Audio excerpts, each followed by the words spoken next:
Hello दोस्तों, आप सभी का स्वागत है इसके टेक्निकल क्लासेस में। तो चलिए दोस्तों, एक नए सेशन में आप सभी का स्वागत है। और आज का जो क्लास होगा दोस्तों कंप्यूटर का, और कंप्यूटर में क्लास नंबर जो होगा 32 होगा। इससे पिछला वाला वीडियो अगर आप लोग नहीं देखे हैं तो प्लेलिस्ट में जाकर के चेक कर लीजिए, वहाँ से आप लोगों को नंबर वाइज सारा वीडियो मिल जाएगा। साथ ही साथ अगर आप लोग इस चैनल पर नए हैं तो चैनल को सब्सक्राइब जरूर कर लीजिएगा, ताकि इसी प्रकार का वीडियो आप लोगों तक जल्द से जल्द पहुँच सके।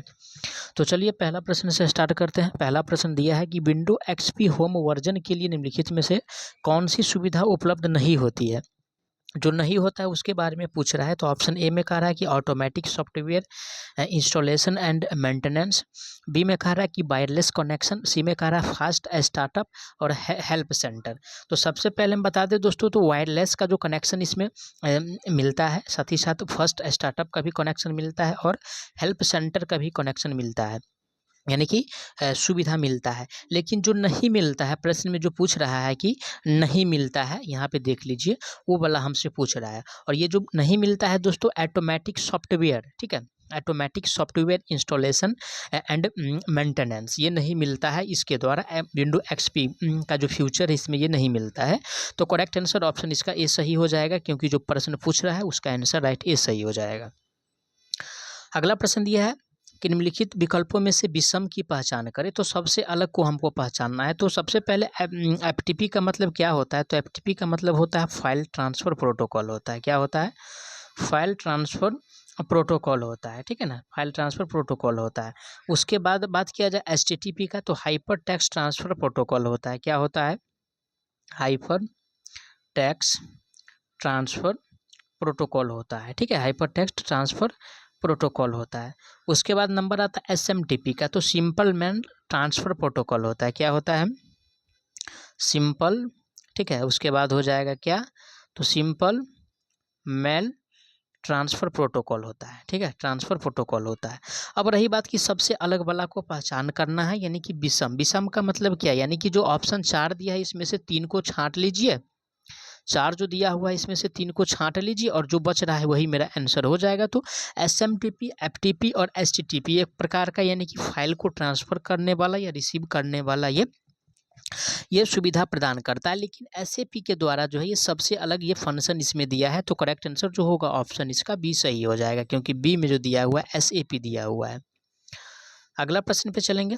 अगला प्रश्न निम्नलिखित में से कौन सा डिवाइस जो है गेमिंग उद्देश्य के लिए अधिकतर उपयोग किया जाता है। किसका बात कर रहा है भाई? तो गेमिंग के लिए कह रहा है ना। और गेमिंग के लिए हम मेनली रूप से हम किसका प्रयोग करेंगे? तो गेमिंग के लिए सबसे पहले अगर बात किया जाए, या सबसे ज़्यादा जो प्रयोग किया जाता है वो जॉयस्टिक का प्रयोग करते हैं। किसका? जॉयस्टिक का प्रयोग करते हैं, ठीक है, जॉयस्टिक्स का प्रयोग करते हैं। और ये इसका जो प्रयोग करते हैं गेम खेलने के लिए। किसके लिए? तो गेम जो होता है, यानी कि उसे खेलने के लिए हम किसका प्रयोग करते हैं? तो जॉयस्टिक का प्रयोग करते हैं। टच स्क्रीन की बात किया जाए तो इनपुट डिवाइस है, ठीक है। कीबोर्ड की बात किया जाए तो ये भी इनपुट डिवाइस है। उसके बाद माउस की बात किया जाए तो ये इनपुट डिवाइस है, ठीक है। और सबसे अगर पॉइंटिंग डिवाइस के बारे में पूछा जाएगा तो माउस एक प्रकार का पॉइंटिंग डिवाइस है, कीबोर्ड भी जो है पॉइंटिंग डिवाइस है। लेकिन इसमें प्रश्न जो पूछ रहा है, गेम खेलने के लिए ज़्यादातर जो प्रयोग करते हैं हम जॉयस्टिक का प्रयोग करते हैं, जो कि ऑप्शन सी में है। करेक्ट आंसर की बात किया जाएगा तो ऑप्शन इसका सी सही हो जाएगा। अगला प्रश्न दिया है कि 1990 में HTML का आविष्कार किसने किया था। सबसे पहले हम जानेंगे कि HTML होता क्या है। तो HTML का मतलब दोस्तों हाइपर टेक्स्ट मार्कअप लैंग्वेज होता है। क्या होता है? हाइपर, ठीक है, हाइपर टेक्स्ट, ठीक है, hyper text markup language, markup language होता है, ठीक है, लैंग्वेज होता है, ये ध्यान में रखिएगा। अब रही बात कि HTML का जो आविष्कारक थे भाई वो कौन थे। तो इसका आविष्कार तो 1990 में हुआ था, लेकिन जो करने वाला था ना दोस्तों, इसका जो नाम है दोस्तों वो टिम बर्नर्स-ली है, ठीक है। ऑप्शन किस में दिया है? तो ऑप्शन बी में दिया है। करेक्ट आंसर की बात किया जाएगा तो ऑप्शन इसका बी सही हो जाएगा। अगला प्रश्न पे चलेंगे। अगला प्रश्न दिया हुआ है, क्वेश्चंस में कह रहा है कि निम्नलिखित में से कौन सा शॉर्टकट की किसी फाइल को कॉपी करके डेस्कटॉप पर पेस्ट करने के लिए प्रयोग किया जाता है। देखिए प्रश्न छोटा है लेकिन इसको लंबा इसलिए किया गया है। तो सबसे पहले कह क्या रहा है भाई? कॉपी करने के लिए। तो कंट्रोल और प्लस में अगर सी से हम दबाते हैं, प्रेस करते हैं तो कॉपी हो जाएगा, फॉर कॉपी के लिए, ठीक है। वहीं पे अगर पेस्ट की अगर बात करेगा तो पेस्ट के लिए कंट्रोल और प्लस में अगर भी को प्रेस करते हैं, कंट्रोल प्लस भी को अगर प्रेस करते हैं तो इसे क्या होता है भाई, तो कॉपी हो जाता है पेस्ट के लिए कंट्रोल प्लस सी से कॉपी और कंट्रोल प्लस भी से यानी कि पेस्ट हो जाएगा। ऑप्शन पढ़ लेते हैं। कंट्रोल पर ए में कह रहा है कि फाइल पर राइट क्लिक करना और कॉपी करना, तो राइट क्लिक करने से कॉपी ना होता है, ठीक है। इसके लिए हमको प्रेस जो करना पड़ेगा कंट्रोल प्लस सी और इसके साथ कंट्रोल प्लस बी, जो कि ऑप्शन बी में है। करेक्ट आंसर ऑप्शन इसका बी सही हो जाएगा। चलिए अगला प्रश्न पे चलेंगे। अगला प्रश्न है कि POP3 एक फाइल मेल संबंधित प्रोटोकॉल है। POP3 में संख्यात्मक मान क्या दर्शाता है? तो सबसे पहले क्या बात कर रहा है भाई, तो POP3, ठीक है। POP3 तो इसका मतलब होता है पोस्ट ऑफिस प्रोटोकॉल। क्या होता है? पोस्ट, ठीक है, post office protocol. Protocol version 3 होता है। क्या होता है? प्रोटोकॉल वर्जन 3 होता है। पोस्ट ऑफिस प्रोटोकॉल वर्जन 3 होता है, ठीक है।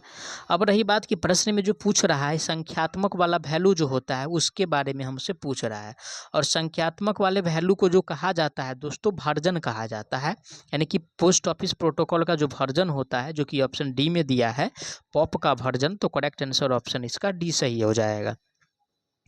अगला प्रश्न पे चलेंगे। अगला प्रश्न है क्रोम ब्राउजर में इन इनकॉग्निटो प्राइवेट मोड में एक नई विंडो खोलने के लिए निम्नलिखित में से किस कीबोर्ड शॉर्टकट का उपयोग किया जाता है? किस में? तो क्रोम की बात कर रहा है ना, ठीक है, क्रोम ब्राउजर में। और क्रोम ब्राउजर में हम मेनली रूप से जो प्रयोग करते हैं, ठीक है, वो अब किसके लिए भाई, तो फाइल खोलने के लिए, नई विंडो खोलने के लिए। अगर वर्ड एक्सेल का पूछता तो कंट्रोल प्लस एन से क्या होता है भाई, तो यही नया जो है प्रेजेंटेशन खुल जाता है। और काम कर रहे हैं किसी भी स्लाइड में, उसमें नया पेज को इंसर्ट करना है तो उसके लिए कंट्रोल और प्लस में एम का हम प्रेस करते हैं, किसमें? वर्ड एक्सेल पावर पॉइंट में। लेकिन यहाँ पे पूछ रहा है कि क्रोम ब्राउजर में, और क्रोम ब्राउजर में नए विंडो खोलने के लिए कंट्रोल और प्लस में शिफ्ट के साथ, ठीक है, शिफ्ट के साथ हमको एन को प्रेस करना पड़ेगा, तब जो है यानी कि खुल के आएगा। और ऑप्शन जो दिया हुआ है वो बी में है। करेक्ट आंसर की बात किया जाएगा तो ऑप्शन इसका बी सही हो जाएगा। चलिए अगला प्रश्न पे चलते हैं। अगला प्रश्न दिया है कि निम्नलिखित में से कौन सा ऑपरेटिंग सिस्टम नहीं है? तो सबसे पहले हम बात करेंगे विंडो का। तो विंडो जो है एक प्रकार का ऑपरेटिंग सिस्टम है। लिनक्स की बात किया जाए तो ये भी ऑपरेटिंग सिस्टम है, ठीक है। उसके बाद ऑरलेक जो दिया हुआ है दोस्तों, तो ऑरलेक किस प्रकार का है? तो ऑरलेक जो है ये ऑपरेटिंग सिस्टम के अंतर्गत नहीं आता है, लेकिन डॉस की अगर बात किया जाए तो ये ऑपरेटिंग सिस्टम है, ठीक है। तो नहीं वाला हमको पहचानना था, तो करेक्ट आंसर ऑप्शन इसका सी सही हो जाएगा। अगला प्रश्न है कि ई गवर्नेंस सेवा कब शुरू की गई थी? तो सबसे पहले हम बता दें कि ई गवर्नेंस सेवा जो शुरू किया गया था दोस्तों 2006 ईस्वी में शुरू किया गया था। कब? तो 2006 ईस्वी में। ऑप्शन बी में दिया है 2006। करेक्ट आंसर की बात किया जाएगा तो राइट आंसर ऑप्शन इसका बी सही हो जाएगा। अगला प्रश्न है कि सोशल नेटवर्किंग पहली बार कब लोकप्रिय हुआ था? किसकी बात कर रहा है? तो भाई सोशल का। और सोशल इसमें क्या है? तो नेटवर्किंग है। तो सोशल नेटवर्किंग जो लोकप्रिय हुआ था दोस्तों, ये 1997 ही में हुआ था, ना कि 1999 में। और 1997 जो दिया हुआ है ऑप्शन इसका ए सही हो जाएगा। और ये इस प्रकार का प्रश्न को आप लोगों को ध्यान में रखना पड़ेगा, इसका कोई लॉजिक का कोई ट्रिक नहीं है।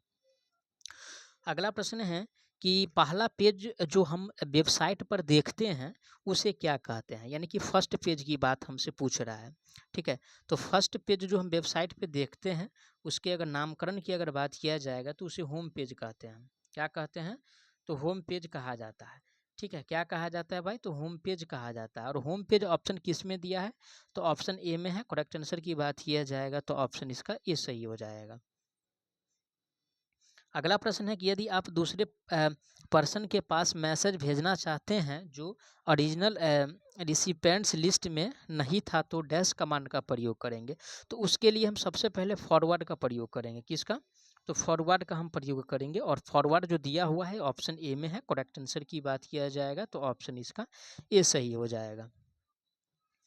अगला प्रश्न आज का दिया हुआ है, क्वेश्चंस में कह रहा है कि इनमें से कौन सा डोमेन व्यवसायी उद्देश्य के लिए है?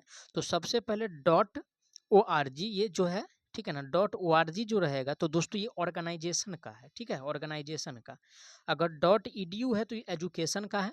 और .com की अगर बात किया जाए तो ये जो है दोस्तों व्यवसाय का, यानी कि व्यवसाय का डोमेन है, ठीक है, व्यवसाय का जो है यानी कि डोमेन ये हमको दर्शाता है। तो करेक्ट आंसर ऑप्शन इसका ये सही हो जाएगा। मैं आशा करता हूँ आप लोग सारा प्रश्न को अच्छा से समझे होंगे। अगर कोई ही प्रश्न में किसी प्रकार का डाउट है तो प्लीज़ आप लोग उसके लिए कमेंट कीजिएगा, आपको जवाब बहुत जल्द मिलेगा। साथ ही साथ दोस्तों अब टेक्निकल का भी क्लास डेली होगा, तो आप लोग वीडियो में इन तक जरूर बने रहें। चैनल पर नए हैं तो चैनल को सब्सक्राइब जरूर कर लें। तो चलिए मिलते हैं एक नए सेशन में, तब तक के लिए जय हिंद।